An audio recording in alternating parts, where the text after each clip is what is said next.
Honorable Prime Minister, Honorable Chief Minister, Excellencies, ladies and gentlemen, all protocol observed.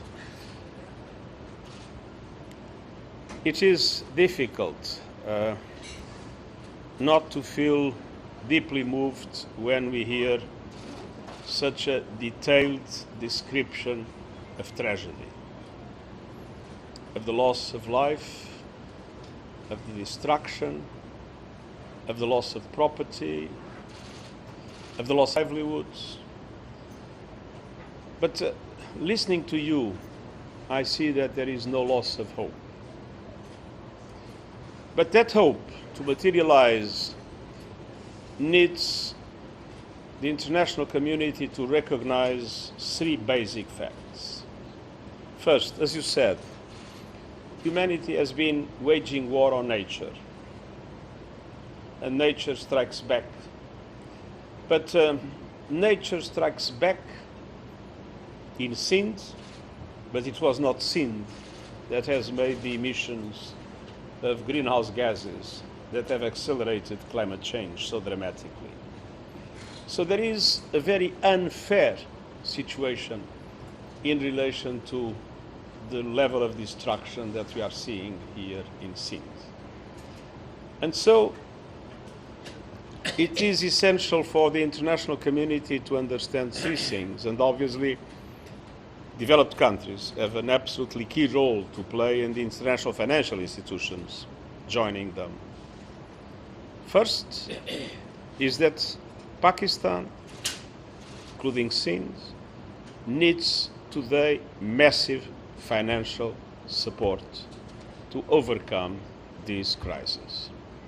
And I've been saying, and you repeated it, this is not a matter of generosity, it's a matter of justice. Second, we need to stop the madness with which we are treating nature. According to the scientific community, we need to reduce emissions by 45% until 2030. I'm not talking about the end of the century. I'm not talking about 2050. I'm talking about now. Now is the time to reduce emissions. And this will be essential in the discussions in Cairo of the COP.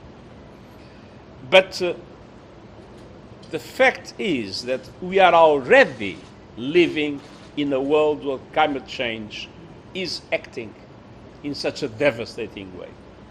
So there must be massive support to what usually is called adaptation, which means to build resilient infrastructure and to support resilient communities and to create conditions for those that are in the hot spots of climate change.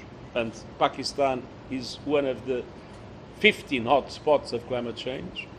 For those countries to be able to prepare for the next disaster and to be able to resist the next disaster. And this needs a huge investment, and this investment needs to be provided.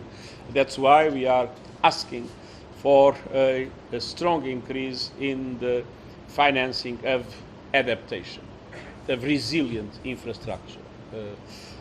And at the same time, there has not yet until now been a serious discussion about loss and damage, and I hope that the COP in Cairo will, for the first time, create the conditions for a serious discussion on loss and damage. And then I would like to say that what the UN is doing in Pakistan is a drop in the ocean of what is needed. We are perfectly aware of how limited is our capacity and our resources. But one thing you can be absolutely sure, we are in total solidarity with the Pakistani people. We will do everything we can, not only to use our limited capacities, but to raise awareness and to request those that have the capacity to support Pakistan to request that they do it.